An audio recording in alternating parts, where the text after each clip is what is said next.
Our neighbors sued us. So we got pigs. The smell hit you before you even saw the fence. It clung to your clothes, burned your eyes. And for the neighbors who sued my dad over 6 inches of land, it was the smell of regret. This is the story of how my father, a quiet Colorado rancher, served the stinkiest revenge our small town has ever seen. If you've ever dreamed of getting the perfect payback on someone who disrespected you, hit that like button and subscribe. Today, you're going to hear how one stubborn rancher turned a legal defeat into the sweetest and smelliest victory of his life. 1. Set up the ranch life. I grew up on an 80-acre horse ranch in Colorado. We bred Missouri foxtrotters, the kind of horses that practically glide across the ground. Life was quiet, predictable.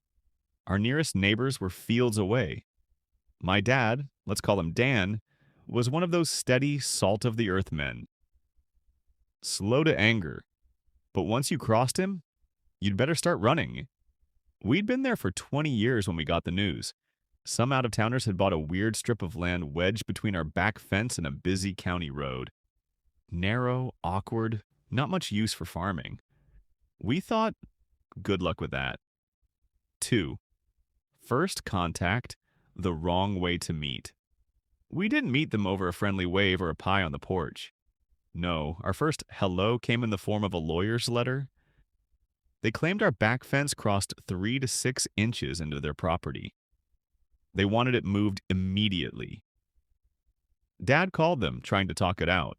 He offered compromises.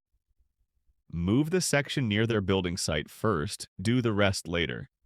Sell them 5 acres for cheap so they'd have a better plot, farther from the road. Even get the county inspectors, friends of his, to find a workaround. They refused. No discussion, no compromise. Just move it in 2 weeks or we'll sue. They sued court, they won. And because I was the resident unpaid ranch labor, aka Dad's kid, I spent 2 weeks hauling fencing material and digging posts.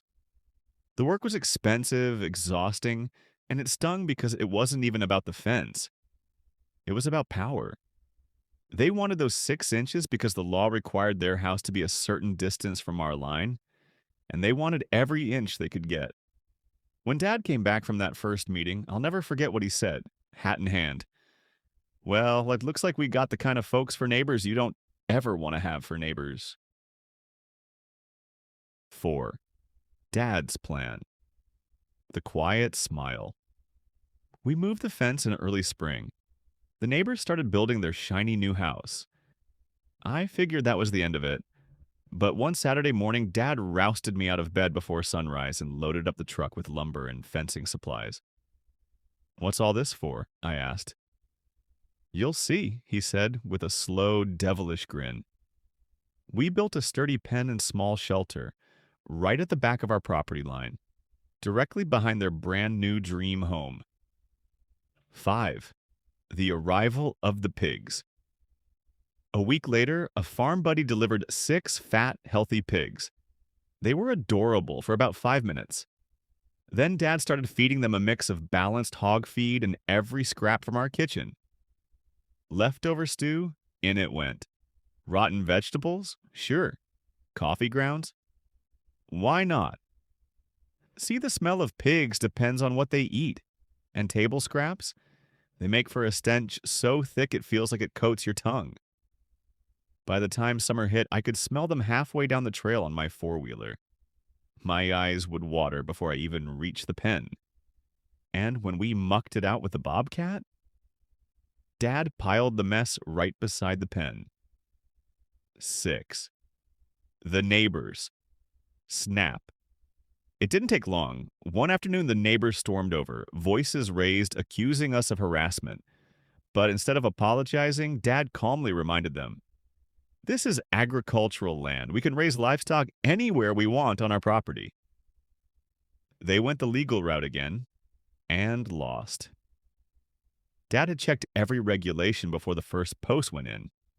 The pigs were far enough from our other neighbors that no one else complained. The only people suffering were the people who'd sued us. 7. The psychological torture. By fall, they were desperate. Every barbecue they tried to host, every evening on their porch. It all smelled like a hot dumpster in July.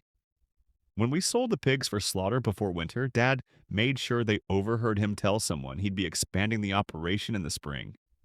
He even stacked building supplies by the pen just to drive the point home. 8. The exit. By January, when the ground was frozen and the smell was gone, they sold their house. The new buyers never knew. The day the old neighbor's moving truck pulled away, Dad and I dismantled the pen, spread the manure on the hayfield, and that was the end of it. The new neighbors. Fantastic people. Still friends to this day.